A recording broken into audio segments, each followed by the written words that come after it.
What's going on, y'all? Welcome back to another episode of The Jump. A little recap of the past weekend. That was incredible. So this was kind of the weekend, the national holiday for us college basketball fans, where the football world and the sports world kind of turns to college basketball as we're almost 4 weeks away from having a bracket in our hands. So that's going to be incredible. We're getting close. We're rounding third of the college basketball season, and it's getting exciting. So all these conference games have been incredible. So I'll talk about a few of those and talk about some noteworthy things over the weekend. So with that being said, let's get straight into it. So before I get into this past weekend of things, I guess, because I am recording this Tuesday night, like I said, to get out content, I do it as much as possible, literally dressed from a basketball game. Yesterday, Baylor goes down to Houston. Good win for Houston, and Clemson absolutely demoralizes North Carolina, and this is North Carolina needs to stay as far away from our sacred NCAA tournament as possible. They are horrific. So big win for Clemson, now second in the conference. What an incredible win for them just to dominate like that. And then as I'm filming this, Creighton leads UConn, so I will be watching that as I'm getting this uploaded. Michigan beat Purdue, which was an absolutely massive win, especially for Big Ten standings, because that now puts Michigan in first place. So some of my notes will be wrong.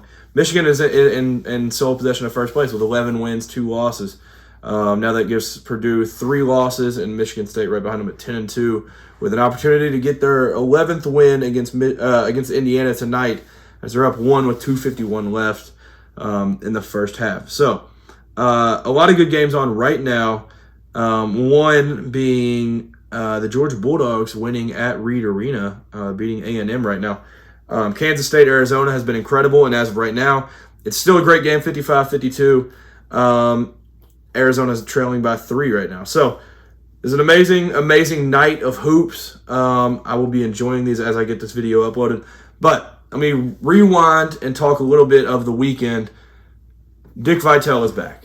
That's the news. That is the news of the weekend for college basketball to me, because this is the absolute GOAT. This is the legend. Your dads love this guy. So grew up on him, and it's been a long time battling with cancer, and he continues to prevail. It's been absolutely incredible to see his journey and him being such a courageous, strong human. And then there's just something to be said about him wanting to get back to the game. It's incredible. And that entrance was amazing. I posted about it on all the socials, so y'all check that out if you haven't seen it. But it was incredible. Dick Vitale is back. And he doesn't sound the exact same, but you can tell.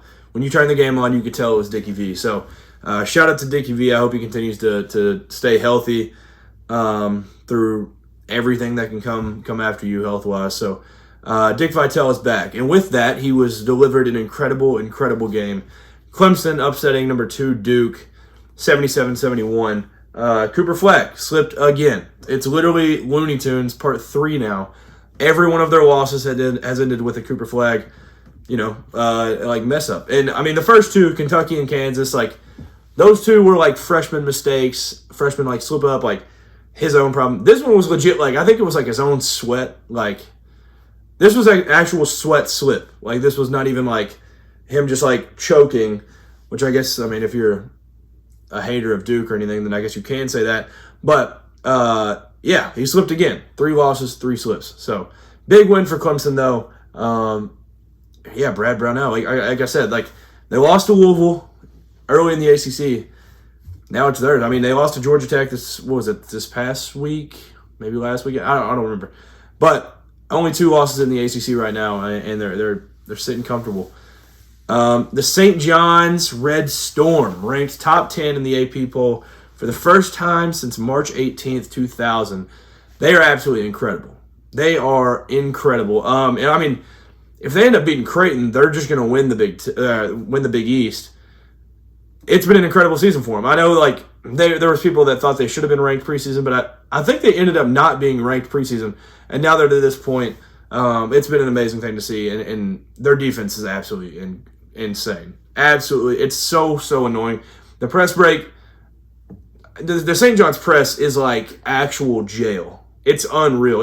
I mean, maybe they'll end up playing teams that can actually like handle the rock and be able to, do something with it. But as of right now, they've like, exposed teams for not having great like ball carriers. So St. John's, they're absolutely rolling, and it's been fun to keep up with them. Michigan State, they bounced back from a 2-game West Coast skid by coming home, playing another West Coast team, Oregon. Oregon, who's been up and down all year, but they get them at the Breslin Center, and they win. The story of the game was Jace Richardson. He starts for the first time all season with Jeremiah Fears out. Jeremy Fears, right? Dang, bro, I'm mixing them up now. Yes, Jeremy Fears. Jeremiah's at Oklahoma. 29 points for Jace Richardson, and he's an absolute hooper. His dad was in attendance. Mateen Cleaves was in attendance. So it was amazing to see. And you've got to play this kid. There's no way you can keep this kid like hidden on the bench anymore. He's shooting 41.2% from 3 this year, and the team shoots 29% from 3. That's been the Achilles heel of this team all year. They cannot shoot, and you have somebody who's shooting 41% from 3 on your bench. You've got to play him if you're Tom Izzo. Won the second half, 50-24. It was a rough first half, but they come back, get a big win. And like I said, Spartans can end up being tied for first place in the Big Ten tonight if they can beat Indiana. Kansas State beat Kansas in the Sunflower Showdown, 81-73. And it wasn't like a shocking upset by any means. Like I wasn't blown away that this happened, but the funniest thing from this game was the Coleman Hawkins interview right after it. He said 6-1. I think I'm 6-1 against him now, talking about Hunter Dickinson. Now, both guys played an incredible game, so it's not taking anything from either of them. But that is the Coleman Hawkins that we know and love. And I don't necessarily love him. I enjoy that he is around the sport that I follow, though. So, love those type of comments from him. The Akron Zips, now they have the ownership of the longest streak of wins in college basketball. 11 wins in a row. Let me see when they play next. I didn't even think to check this whenever I was jotting these down. Today is... Okay, they don't play till Saturday. So, or wait, did they play tonight? If they play... Yeah, they played tonight. Never mind. They, now 12 straight. So, I messed up my notes a little bit. They're now... was this one at home? It was at home. So now they're 13-0 at home, 11-0 in conference, and undefeated since the new year. It's been incredible to follow. But they do it in such a unique way. They shoot around 31 threes a game, second in the country, and they shoot 36.5%, so about 37% from 3, 59th in college basketball overall.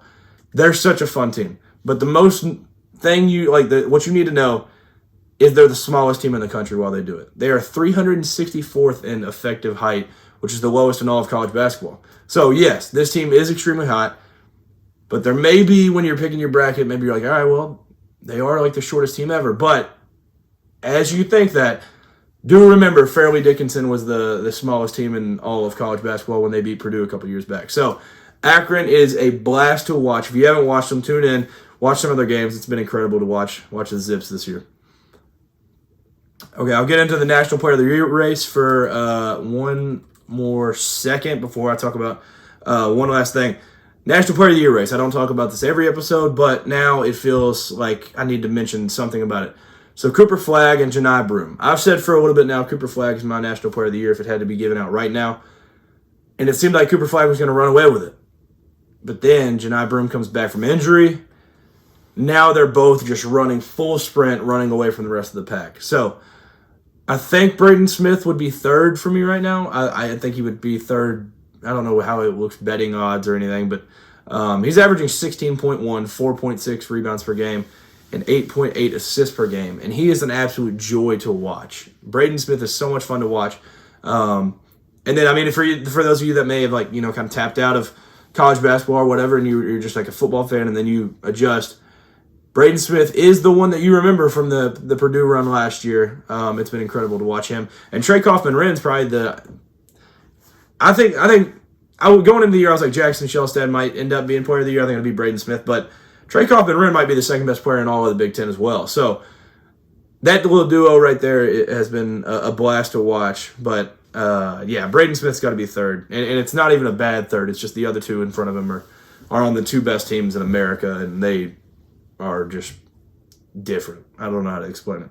And then Ryan Kalkbrenner, I need to mention him because I think he deserves some love. He scored 19 or more points in each of the last 5 games, and Creighton is on a 9-game win streak right now. So Creighton, I, along with many other people, kind of wrote them off early. Had some bad losses. They beat Kansas, but then everybody was like, Kansas ain't good anyway. So people wrote them off, and now they're just rolling. So those boys, the Blue Jays, are hot, and yeah, I mean they're a legit threat to the Big East if they can end up beating St. John's for the season sweep when they match up again.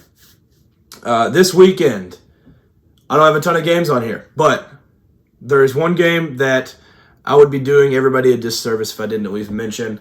Number 1 Auburn versus number 2 Alabama. This is insane. 2 football schools. The Iron Bowl being 1 and 2 is absolutely insane. And this is the first time that a regular season game has happened between 1 and 2 since 2008, when I'll give you a second to think and try to guess who this matchup would have been, what teams were in this matchup in 2008 that were 1 and 2. John Calipari and Bruce Pearl. So Memphis and Tennessee versions of themselves. 2008 was the last time that 1 and 2 played in the regular season. And it's going to be amazing. Get your popcorn ready. It's going to be awesome. Like I said in the beginning, on Sunday we will be 4 weeks away from having a bracket in hand, the most glorious and amazing postseason thing that we have in all of sports is coming soon. So, if you're new here, if you have been a loyal watcher, subscriber, whatever, I appreciate all of you. Anybody that's tuned in, and especially if you made it this far in the video, I appreciate it. Make sure to support if you enjoyed the content. Like, comment, subscribe, all the good stuff. Follow the socials. I'm always posting on there. So, thank you. Have a great rest of the week. Enjoy this amazing week of college basketball that we have. And March is right around the corner. So, with that being said, have a great week and peace.